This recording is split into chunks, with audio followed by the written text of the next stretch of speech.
नमस्कार, मैं गणेश मिश्रा हूं और आप NH24 देख रहे हैं। 15 मार्च 2007 को जब सलवा जुड़ूम अपने चरम पर था और उस दौरान उन इलाकों में जवानों की तैनाती की गई थी जिन इलाकों को नक्सलियों का बेस कैंप माना जाता था। और उस दौर में सबसे बड़ा नक्सली हमला रानी बुदली में हुआ था और इस हमले में 55 जवानों ने अपनी शहादत दी थी। हालांकि इस घटना को आज लगभग 19 साल बीत चुके हैं और अब धीरे धीरे यह इलाका बदलने लगा है।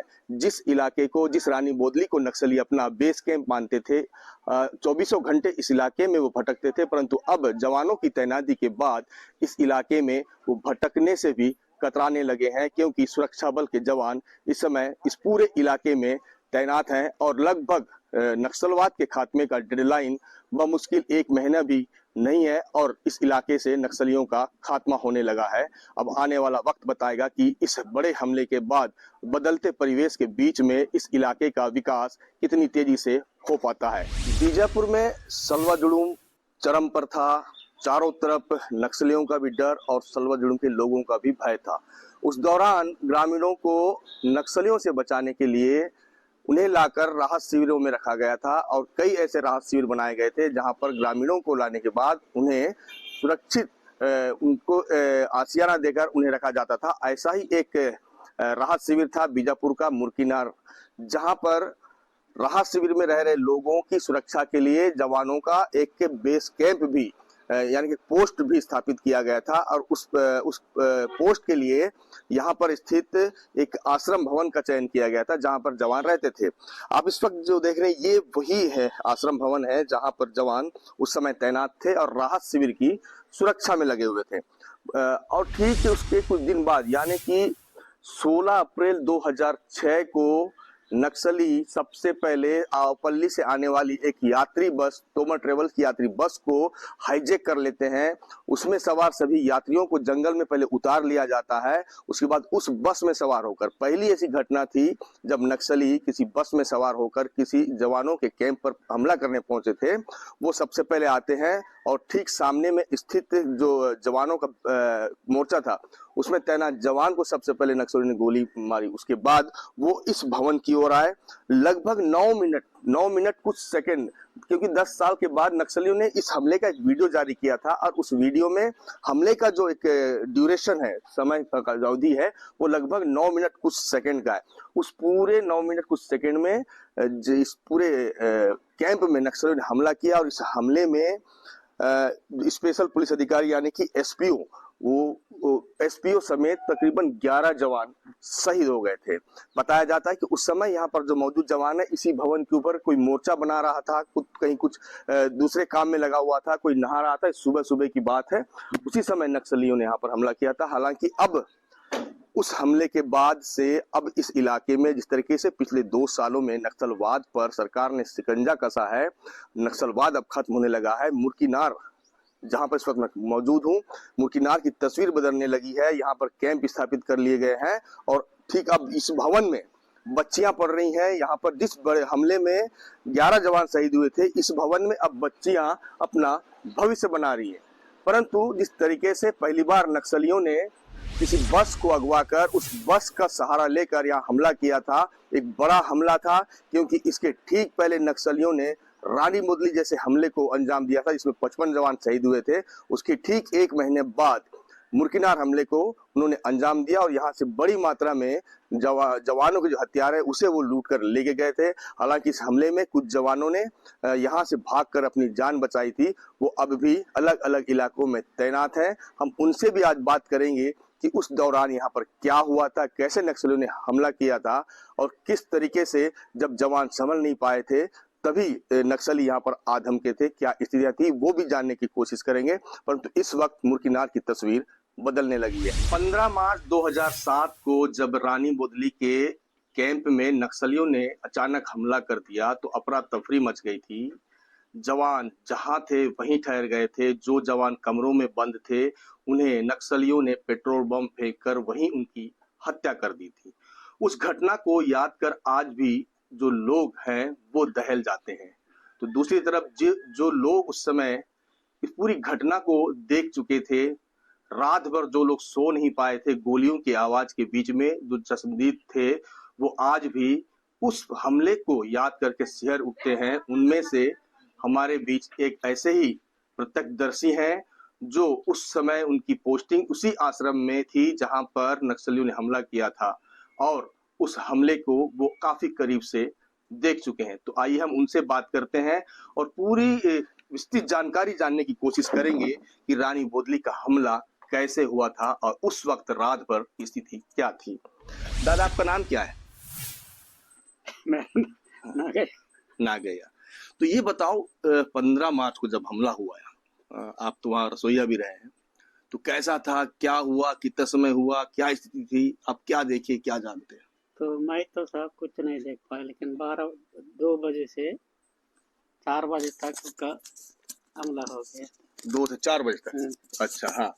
5 बजे हम लोग निकल गए, तब तक इधर उधर पर जब होने के बाद निकल गए हम लोग। अच्छा। उतनी हम लोग आवाज सुने, हम भी नहीं सो पाए। आवाज में कहाँ होगा, घर तो पास में ही था? घर पास में था। अच्छा। 2 जन हमारे यहाँ घर में भी घुसे थे। आपके घर में भी नक्सली घुसे थे? हाँ। तो कैसे किया आप लोग? फिर हम लोग कैसे किया, हमारा लड़का उसी दिन आया था ना स्कूल से, एक कौन चदर उठा के देखे था, हमारा लड़का है भी बोला। अच्छा। से लोग फिर निकल गए। तो नक्सली कैसे पूरा गांव को, आश्रम, पूरा कैंप को घेरे थे? पूरा अच्छा। कितने लोग रहे होंगे दादा? अब कौन पता सब। तो सारा कौन तो ताला था, कौन ना। तो हमारे यहाँ एक इमली जड़ता है वहाँ, ये दिया। वो इमली जड़ के नीचे एक जन था। अच्छा। एक पकड़ा पुलिस को, वो पटक के वो भाग गया। अच्छा। उनको पटक दिया ना, नक्सलियों को पटक दिया पुलिस जवान? अच्छा, पटक के भाग गया। अच्छा। वो टंगाली का है। टंगाली का है? टंगाली का। तो ये रात को 2 बजे से 4 बजे तक 2 घंटे चला? 2 घंटे। तो 2 घंटे तक आप लोग कैसे किए? अब कैसे करेंगे, आवाज चल के था घर में। अंदर ही था ना। तो आज जब याद आता है आपको तो कैसा? याद आता है, लेकिन क्या करेंगे। लेकिन आपको कुछ याद है कि उसमें कितने जवान जो बचे थे, भाग के बचे होंगे जैसा भी? कौन, उन लोग नक्सली? नक्सली भी मरे थे उसमें शायद? मरा होगा, लेकिन वो कौन जा पाएगा सर। हम लोग तो दूर, ये घर से ही सुने पूरा आवाज विवाज, पूरा आगे भी सब था। अच्छा। जल ही रहा था भाई, वारी उसी दिन बारी में खत्म किए थे। फेंसिंग जो चारों तरफ बाड़ी बनाए थे वो उसी दिन किए थे? अच्छा, सीढ़ी भी लेके आए थे नक्सली? सीढ़ी भी था ना, बाउंड्रियों में सीढ़ी लगा के अंदर घुसे थे? सीढ़ी भी था ना, सुबह होकर देखे तो कोना कोना में सीढ़ी था उनको चढ़ने के लिए। चढ़ के फिर कूदे, उधर कूदने के बाद देखा। जब आप सुबह उठे होंगे क्या देखे? कैसा उस समय कैसा? मैं सुबह उठ के गए, सुबह उठ के गए तो सर वही था ना। सर था, लेकिन नहीं ना गया या मत था ना, अभी तक वायर वगैरह ऐसे चल रहा है। बम होगा कौन जानता है। तो हमला करने के बाद नक्सली बहुत चिल्ला के गए, सब बताते हैं? चिल्ला के गए ना। अच्छा। हम आवाज ही सुने, लेकिन उन लोग उधर क्या किया क्या नहीं। अच्छा, उस दिन रात को आश्रम के बच्चे भी थे वहाँ? थे ना, वो एक कमरा में उन लोग था। अच्छा। एक ही कमरा उनको दिए। कितने बच्चे रहे होंगे उस दिन? हमारा बच्चे, आश्रम के बच्चे 50 बच्चे थे। उनको कुछ नहीं किए किसी को? बच्चे कुछ नहीं किए। अच्छा, टीचर भी था? टीचर भी था, मैडम भी था, कुछ नहीं किया। केवल इनका कमरा कैसे उनको पता चला समझ में नहीं आया। अच्छा, उस दिन बाजार उजार भी था क्या? बाजार यार नहीं था। नहीं था। अच्छा, बाजार नहीं था। मतलब बड़ा हमला था। आप लोग, अब वो लोग कब से प्लान बनाया होगा ना, अपन क्या मालूम है। लेकिन मस्त, उसमें कुछ लगभग 9 नक्सली मरे थे ऐसा बताते हैं। क्या पता साहब। अच्छा।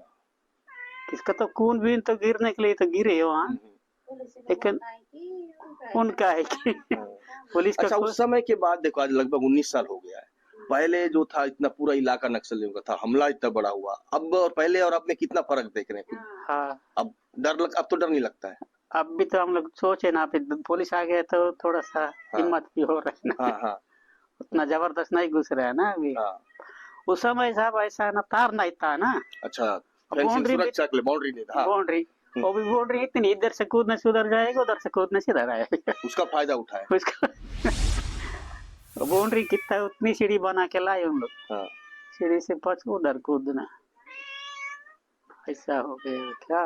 बिल्कुल निश्चित तौर पर देखिए, बड़ा हमला रहा है और उस हमले को देखने वाले और रात भर उस हमले के बीच घर के बाजू में जब हमला हो रहा हो और उसके बाजू में एक मकान में ये अपने परिवार के साथ सोए हुए थे, कुछ नक्सली भी इनके पास आए हुए थे, परंतु उस दौरान जब हमला हुआ वहां पर पढ़ने वाले बच्चे भी वहां मौजूद थे, पर किसी बच्चे को नक्सलियों ने कुछ नहीं किया। तो ये मान लीजिए कि कितनी परफेक्ट जानकारी उनके पास रही होगी, कितने दिनों तक उन्होंने रेकी किया होगा, किस तरीके से इस पूरे हमले को अंजाम देने के लिए उन्होंने प्लानिंग की होगी, तब जाके उन्होंने देश के पहले और सबसे बड़े नक्सल हमले को अंजाम दिया और इस हमले में 55 जवानों की शहादत। 15 मार्च 2007 को जब पूरा देश होली की तैयारी में जुटा हुआ था, उसी दौरान बीजापुर के रानी बुदली में और इसी इलाके में नक्सलियों की एक बड़ी टीम जवानों पर हमला करने का एक षड्यंत्र रच रही थी। और 15 मार्च की रात, 15-14 मार्च की रात को अचानक नक्सलियों ने इसी कैंप, रानी बुदली के स्थित कैंप में रात को अचानक धोखे से उन जवानों पर हमला किया और इस हमले में 55 जवान जो सीएफ यानी कि छत्तीसगढ़ आर्म फोर्स और छत्तीसगढ़ पुलिस के जवान थे, वो शहीद हो चुके थे। यह देश का पहला और सबसे बड़ा नक्सली हमला माना जाता है। इस वक्त हम रानी बुदली में ही हैं और आप मेरे पीछे जो ये अमर जवान, जो शहीद जवानों के स्मारक देख रहे हैं, इस पूरे शहीद स्मारक में उन सभी जवानों के नाम अंकित है जो उस हमले में शहीद हुए थे। लगभग इसमें एसपीओ यानी कि विशेष पुलिस अधिकारी, उस समय एसपीओ की तैनाती की गई थी नक्सलियों के खिलाफ लड़ने के लिए। उसके साथ ही छत्तीसगढ़ आर्म फोर्स के जवान यहाँ पर तैनात थे। अचानक आधी रात को जब नक्सलियों ने हमला किया, उस समय सारे जवान सो रहे थे और उसी का फायदा उठाकर धोखे से नक्सलियों ने इस कैंप पर हमला किया था और सोते हुए जवानों को पहले मोर्चे पर तैनात जो जवान हैं उन्हें टारगेट किया गया। उसके बाद जो जवान कमरों में सो रहे थे उन्हें पहले उनके कमरे बंद किए गए, उसके बाद पेट्रोल बम उन पर मारा गया और लगभग पूरी रात जवान और नक्सलियों के बीच में एक लंबा मुठभेड़ भी चला और इस हमले में 55 जवान शहीद हो चुके थे। और जैसे ही सुबह इस पूरी घटना की जानकारी निकलकर बाहर आई तो पूरा देश स्तब्ध रह गया, क्योंकि वो मंजर आज भी कोई भूल नहीं पाता है, क्योंकि उस मंजर को याद करके आज भी इस इलाके के लोग दहल जाते हैं। एक बड़ी घटना थी। ये एक भवन आप देख रहे हैं, छोटा एक भवन है। बताया जाता है कि उस दौरान नक्सलियों ने इस भवन में जो जवान मोर्चे पर तैनात थे उस मोर्चे को कब्जा किया और इसी भवन के सहारे उस मोर्चे से इस तरफ जो जवान थे उन पर हमला किया और लगभग सुबह 4 बजे तक यह हमला चलता रहा और इस हमले में हमारे देश के 55 जवानों ने अपनी शहादत दी थी। जिस रात रानी बुदली में नक्सलियों ने सबसे बड़ा हमला किया था, उस दौरान रानी बुदली कैंप तक जाने के लिए एकमात्र सड़क यही थी और जिसे नक्सलियों ने पेड़ गिराकर पूरी तरीके से अवरुद्ध कर दिया था। और दूसरी तरफ ये जो सड़क आप देख रहे हैं, यह सड़क फरसेगढ़ जाती है। इस सड़क के माध्यम से बीजापुर से कुटरू और कुटरू से फरसेगढ़, ये सड़क सीधे फरसेगढ़ को जोड़ती है और कुटरू से लेकर रानी बुदली तक, यानी कि हम इस वक्त जहां पर खड़े हैं यहाँ तक लगभग 10 से 15 जगहों पर पेड़ काटकर नक्सलियों ने पूरे मार्ग को अवरुद्ध कर दिया था, ताकि हमले के दौरान जो जवान उस हमले के बीच फंसे हैं उन जवानों को सुरक्षा ना मिल पाए, किसी भी तरह की मदद ना मिल पाए। इसी वजह से नक्सलियों ने पूरे सड़क को अवरुद्ध कर दिया था। जैसे ही खबर लगी तो बीजापुर से एंटी लैंड माइन व्हीकल के साथ जवान जब निकले तो उनका सामना सबसे पहले नक्सलियों गिराए पेड़ों से हुआ। शायद अगर वो जल्दी पहुंचते तो कुछ जवान बच भी सकते थे, परंतु नक्सलियों ने पूरे प्लान के साथ इस हमले को अंजाम दिया था और इस हमले से पूरा देश स्तब्ध रह गया था। INS 24 के लिए रानी बुदली से गणेश मिश्रा।